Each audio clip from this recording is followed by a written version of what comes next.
So we're here to talk about the opportunity that identity brings to us. Before we jump into that, I'm going to share a little bit about me and who I am and my background. So I started in IT a long time ago.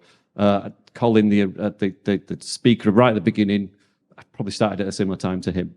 So I was the guy at the IT help desk that ran around with a tape drive. I was the guy that did Windows 95 upgrades with floppy disks, too many floppy disks, really annoying. I was the guy that did your upgrades to Windows 95 from Windows 11. That was me. That's where I started. I then moved on into consultancy where I did network and security. So I ran around the country installing people's firewalls, installing people's routers and all that good stuff. That's what I did. And then I moved into the identity and access management space, became an architect, did all the clever stuff around that. And I've ended up in a partner role at Okta, where I am today. So that's my background, a little bit of a technologist, but also an understanding of the partner community beyond that.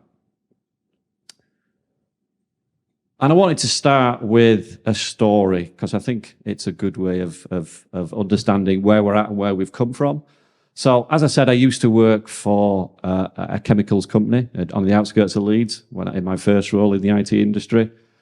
Anybody recognise the kit that we've got here? Anybody used to deal with Gateway 2000 or Gateway in the past? I used to love their kit, and I think it was just because they came in cow boxes. How cool are cow boxes? Anyway, they've gone bust. But I used to work in, as I said, in the IT help desk. I would be the guy that took all this kit out of the boxes and built them and made sure they had the right operating system on, the right patches and so on and so forth. We can see some Gateway kit here. This is real physical hardware. The office that I used to work in, it was like, not necessarily going back in time, but this is how we were back then. We'd work Monday to Friday. We'd work from 9 till 5:30. Everybody was in the office. That's where everybody's kit was. There was very few laptops within the environment at that time. And that's just how we existed. All our assets were protected within the physical boundaries of that building. Anyway, one morning I arrived in at work. I had a Scottish boss. He was running around saying words that I didn't really understand, but that's maybe because he was Scottish and just didn't understand what he was saying. Anyway, he was upset. I got into the office and there were PCs nicely lined up on doorways into offices. There was a lift that was full of servers. The lift door was banging against, like that thing that lift doors do, against a server that had been laid there. Well, apparently what had happened overnight was there'd been an attempted break-in. So people had taken out all the different PCs that were in the different offices. They'd lined them up in the door so that somebody else obviously very organized, had the ability to take the devices into a van that was waiting. Anyway, they got disturbed. Nothing got stolen. The only damage was I think there was one broken network interface card. In other words, we were really lucky. We had very little damage. We were able to plug things back in and things were back up and working. People were able to get on with their day jobs. And I think the key thing that highlighted the difference between then and now is the assets that people had back then were all in one place. They were all protected by the physical boundaries of the building. Yes, there was access to the internet. It was typically from a dial-up PC that was located somewhere centrally so that everybody could see what they're doing. And I know that times have changed. There's a big helicopter just above this. And I know that times have changed, but it's kind of just a reflection of where we've been and where we're going. Our assets have now changed. Our devices that we connect with are much more of a commodity. And we have to protect the data that our people, our consumers, our customers, and our employees are accessing. Bit of a journey we've been on. And so an understanding of where we are at from a cybersecurity perspective, some of the challenge, we've talked about the change in the way that the perimeter has evolved. We've now got to be able to embrace hybrid working and dynamic working. We don't have any more, I think Colin said right at the beginning, 65% less attendance in offices. And I think we have to offer the ability so that people can choose to work in the office if they want to work in the office, but also we're going to get lots of people that are going to be connecting from different devices, from different locations at different times, and wanting to access different services, and wanting a good journey, and wanting to be secure. We need to offer that flexibility around that.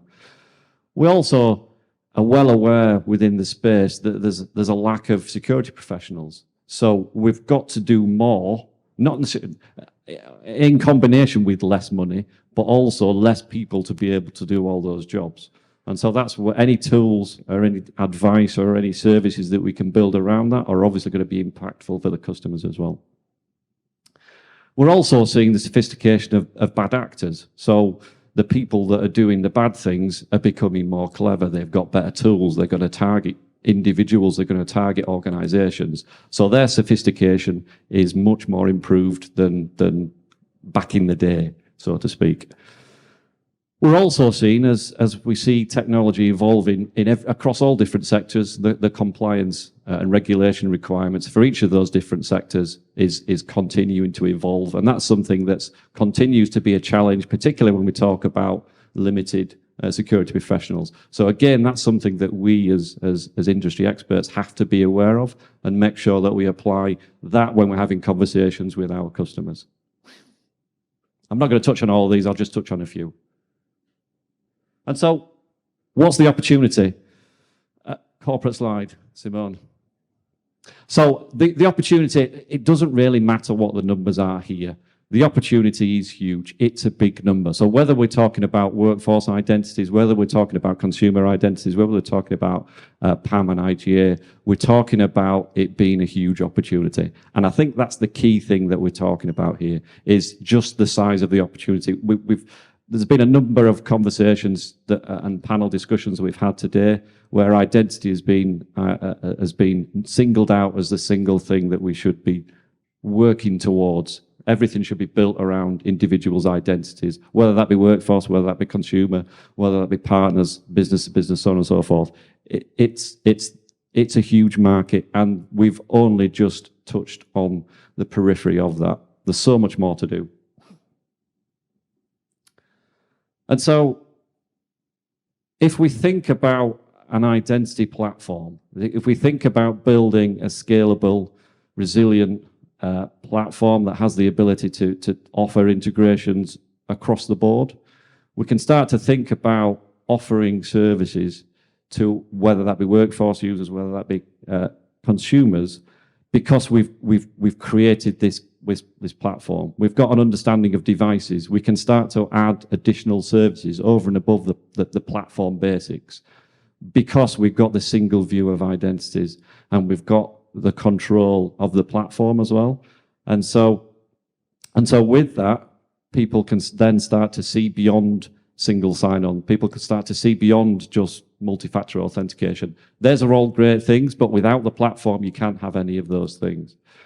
And if we think about the opportunity here, we can talk about the joiner, mover, leaver process. We can talk about that can save organizations money, that can improve security posture. We can do all of those things from a workforce identity perspective. And I think that's well understood from, I would hope, everybody in this room. I think the real opportunity is in consumer identity. Now, if we think about consumer identity, it's the most attacked vector. So if you're a website and you've got an authentication page, that's where it's going to get targeted. So what you don't want to do is you don't want to have your developers that are building the platform for your customers worried about that particular route into your services.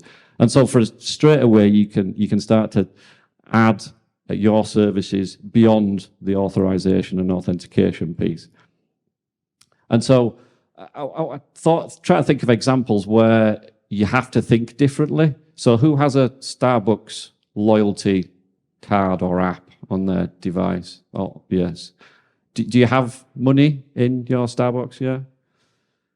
So there was a study done recently, and I think there is $2 billion worth of money in Starbucks accounts across the globe.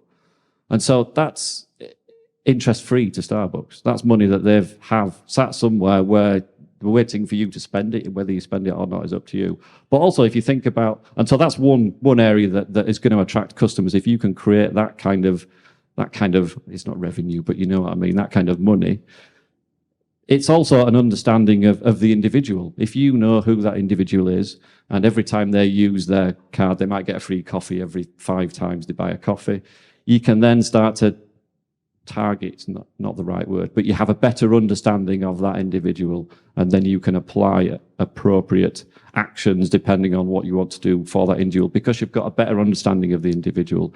And that's the real opportunity, is within that space. It's different conversations over and above the security conversations around the join and move a lever process. Still a huge opportunity, but this is slightly different, and we need to think slightly different when we're talking about our engagement with consumers.